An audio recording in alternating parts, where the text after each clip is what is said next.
Hi, and welcome to Visiting Cádiz.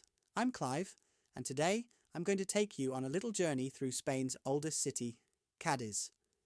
Whether you're planning a trip or just curious about this corner of Andalusia, I think you're going to love what this city has to offer.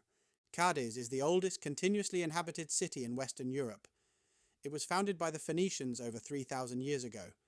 But despite that incredible history, a lot of travellers skip right past it on their way to Seville or Granada.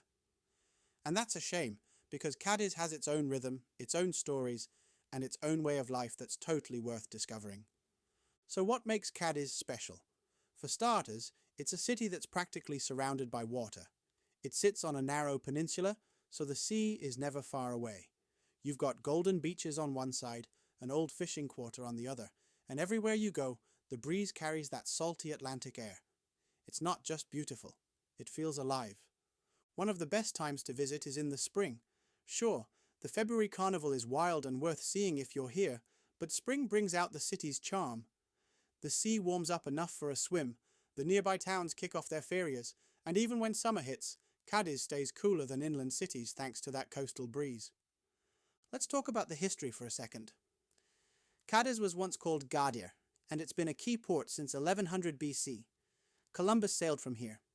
It was once one of the wealthiest cities in Spain thanks to trade with the Americas. You can still see remnants of that past, from the Puerta de Tierra, the old city gate, to seaside promenades that doubled as Havana in a James Bond film. And speaking of hidden gems, there are ancient Roman docks underneath the city, locally known as the Bluebird Caves.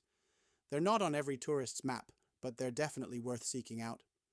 There's also a lot to do here. Start with the Cádiz Cathedral, right by the sea, with its impressive crypt. Just a short walk away, you'll find the ruins of a Roman theatre, one of the oldest in Spain. The city also has historic forts that now host art exhibitions, blending old stone walls with modern creativity. If you want to get a deeper feel for the city, I've created an audio tour that guides you through the streets and stories of Cádiz. It's perfect if you're exploring on foot and want to learn as you go. Culture lovers should stop by the City Museum in Plaza Mina. Inside you'll find Roman sculptures, Spanish paintings, and a collection of puppets that speak to Cádiz's long-standing love of puppet theatre.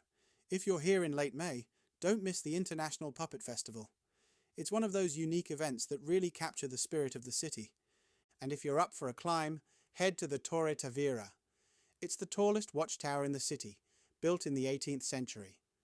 From the top, you'll get panoramic views over the rooftops and out to sea. There's also a camera obscura up there, which projects a live image of the city using mirrors and lenses. Pretty cool stuff. Of course, no visit to Cádiz is complete without a beach day. Playa Victoria is the biggest and liveliest, great for sunbathing or playing beach games. If you want something quieter, head to La Cortadura. And for something classic and cinematic, check out La Caleta. It's compact, historic, and right near the old town. This city isn't just about what you see, it's about what you taste. Cádiz is one of the best cities in Spain for tapas. Head to the old market and try cazón en adobo, that's marinated fried dogfish, or tortillitas de camarones, those crispy shrimp fritters you'll find everywhere. The old fishing quarter is packed with places to eat, bars serving grilled cuttlefish, wind-dried tuna, Iberian ham. It's especially lively at night, when locals gather for casual meals and good company.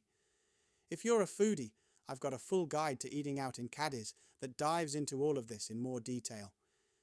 Now let's talk about sherry. Cádiz is at the heart of the sherry triangle, along with Jerez and Sanlúcar.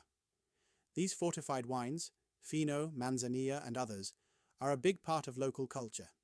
In spring, the ferias bring horses, carriages, flamenco, and of course lots of sherry. But you don't have to leave Cádiz to try it. Pop into a traditional bar and ask for a recommendation. Most places still pour straight from the barrel. Keep an eye out for your tab. It might just be chalked up on the counter. And if you're here for more than a day or two, take a trip to one of the nearby towns. Jerez de la Frontera is just 30 kilometers inland. It's famous for its sherry production and hosts a legendary horse fair in May. Sanlúcar de Barrameda, right on the coast, has great seafood and unforgettable sunsets. Here's the thing, Cádiz isn't a city to rush through, it's a place to slow down, to walk, to taste, to listen. From ancient towers to beachside bars, it invites you to take your time and really soak it all in.